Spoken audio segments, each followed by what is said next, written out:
everybody, I'm BrianTheBlue, and welcome back to Current Calamities, where I take a break from the past to look forward to the future with the games of the present. Stop me if you heard this before, but I feel like I'm having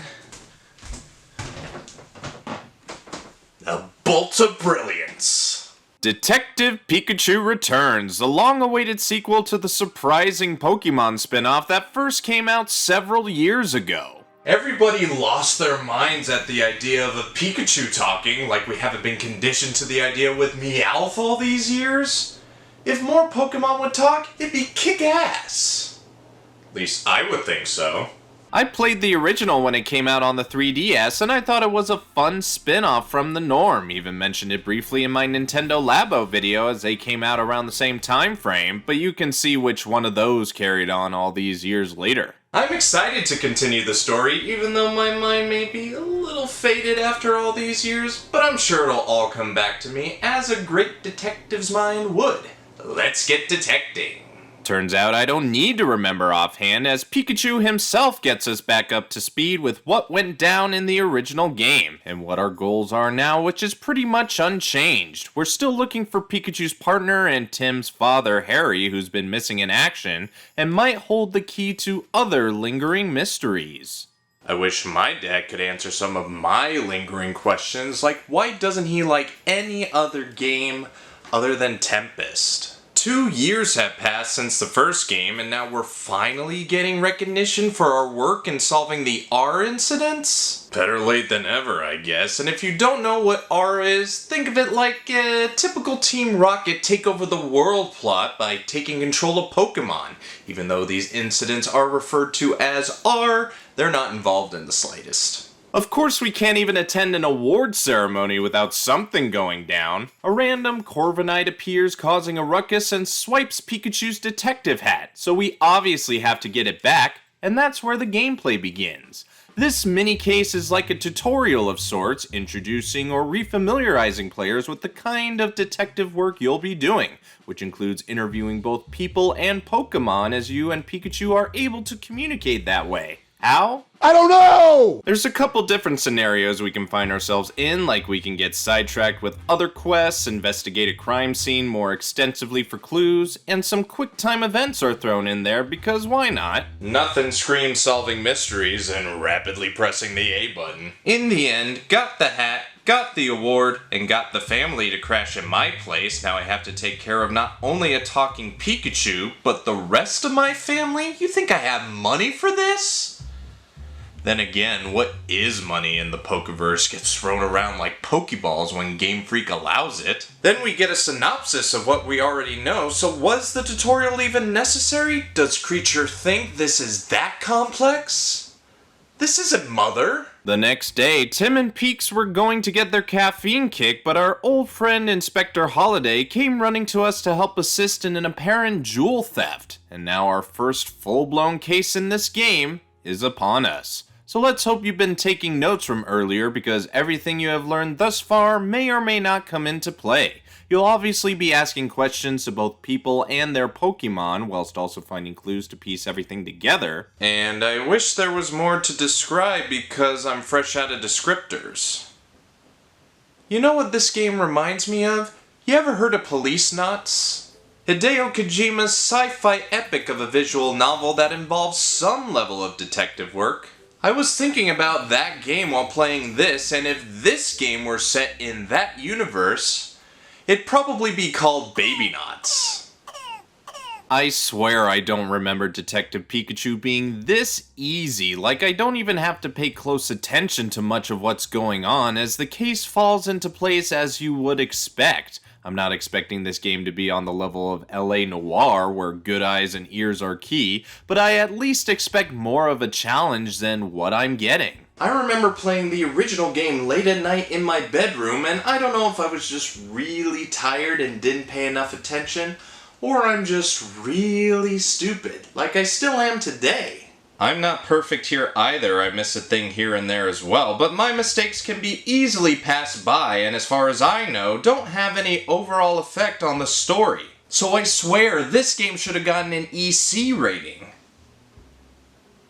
But it is still virtual cockfighting at its core, so the lowest it can get is an E. Hey, Tim. quit looking at my tail and start investigating anything that looks suspicious.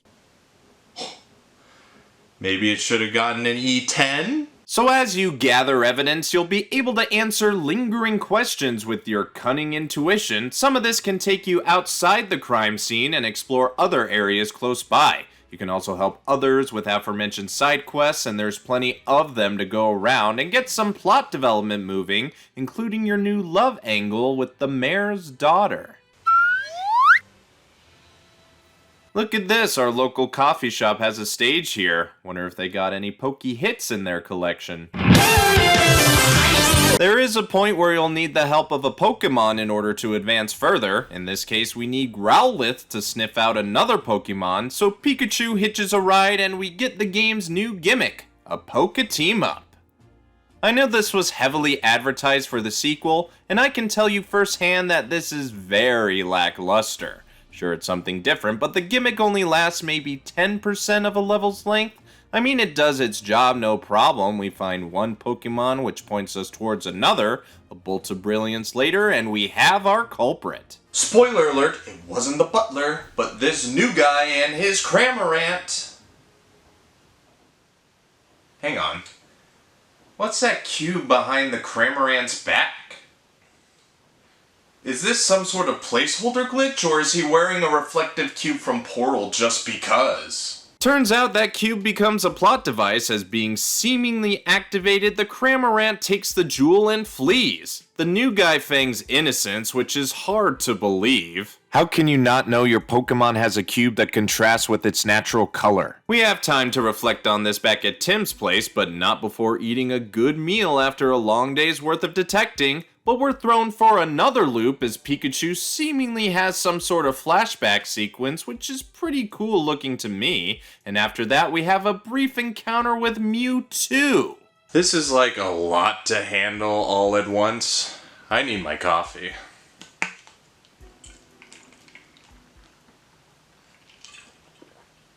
You would think a time like this calls for a cigarette, but you would never catch Pikachu smoking nicotine in your life. Unless it was rated M. Oh! I played the next two cases off camera. The next one took us off the beaten path as we wanted more info about the jewel in the previous case. So we go to this archaeological site, which turns into a rescue mission of sorts. It had its moments. The next case was actually more appealing to me as Pikachu was falsely accused of a crime, sent to Poke Jail. Now we have to prove his innocence. Gameplay shifts between Pikachu and Tim where we learn a lot of info about the cubes, and there's some corruption with an evil group trying to steal Pokemon from the inside and control them with the cubes. And it isn't Team Rocket? Come on. It's some other group that definitely knows how to cover its tracks from the looks of it. By far my favorite case, as it was a great change of pace and I felt more engaged, plus afterwards we had more flashback time, which I made an important discovery. Tim's dad sounds a lot like Pikachu. Are they going for the obvious? I mean, I came to that conclusion after the first game, so I wouldn't be too surprised. The next day, we're up and at 'em at a new location trying to locate the mayor's daughter's friend who's seemingly the next target for this villain group, so we have to reach her before they do. I think this is more detective work than in the previous game where you solved unrelated crimes most of the time. I've also discovered a crime here as well. Somebody stole my next current Calamity from my pile. Time to put on my own detective hat and find my missing game. Not like much is going to change here. Much of what we've done previously carries on here. Asking questions, gathering evidence, and solving our own questions. Not much changes in gameplay until a little later. What's this? My Nintendo 64 games have been moved around.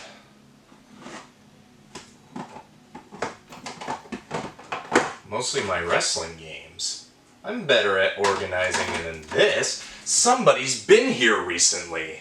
One of the bigger differences in this case is that the flashbacks become more prevalent here. Turns out Harry was in this neck of the woods when the R incidents were picking up steam, and we get the origin story of how he and Pikachu met. which Peaks has some alternate memories about which Tim picks up on. Pikachu has Harry's memories? What could this possibly mean? Come to think of it, I'm being reminded of something myself.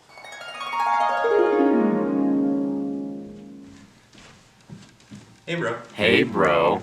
Say, what did you go out to get? I got the new Mario Wonder, baby. Aw, sweet.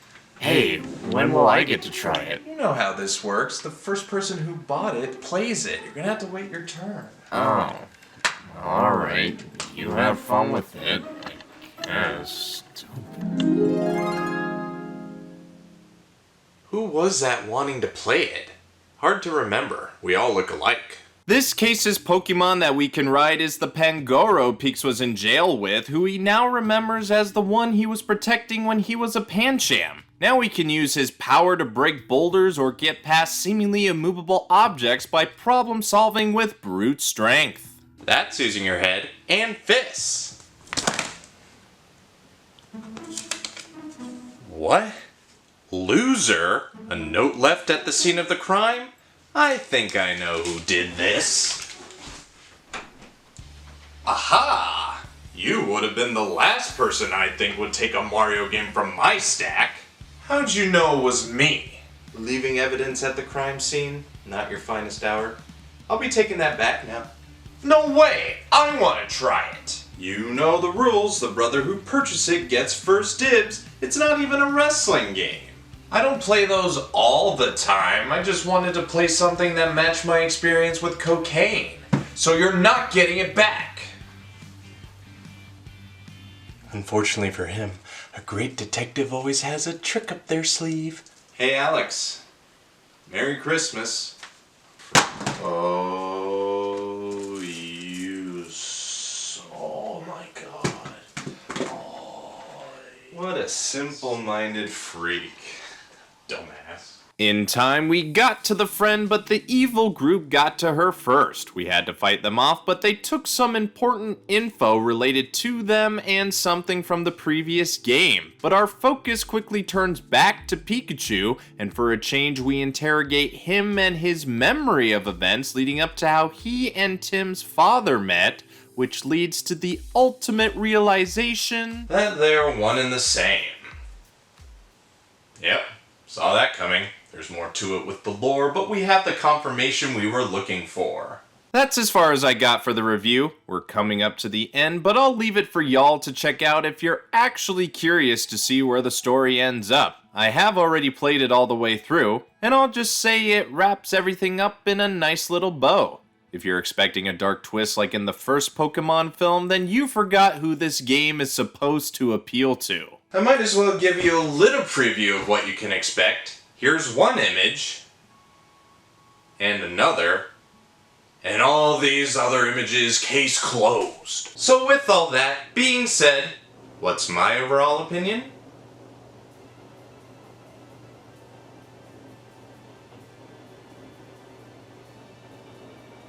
I remember being excited to play the original game. It was fun and something completely different from the norm of catching. And I was a bit excited to see the conclusion come to fruition over half a decade later, but I think I might have overhyped myself just a tad. Detective Pikachu Returns is fine for what it is, carries on from what it proceeded, with a couple new quirks, twists, and turns here and there to keep things a little fresh, but maybe not enough to my liking. I'm still a bit surprised by how easy this was to go through. Sure, I shouldn't be expecting a whole lot from a Pokemon game, but it shouldn't be this brain-dead easy. I'm guessing I'm wanting something more Professor Layton-like, but all I'm getting is Blue's Clues. Not to say there isn't anything wrong with that, I just think I've aged out of what this game's target audience was going for. In other words, I'm smart. Kids would probably still get a kick out of this game if they want to try and put their problem-solving and detective skills to the test in this Pokemon world. Now we can look forward to the sequel to the movie. I still have yet to watch the first. I don't know if I can get across the hurdle of realistic-looking Pokemon. Yeah, I can get over Pikachu talking for 10 seconds, but it'll take me a bit to get over this image now scarred in my mind. Nightmare fuel.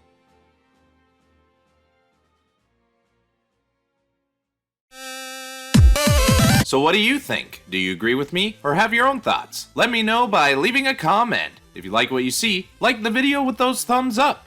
If you think anyone else would like this vid, share it around. And if you want to see more of me, this show, and others, hit the subscribe button. I'm BrianTheBlue, thanks for watching. I'm going back to the past, and until next time, I'll see you in the future.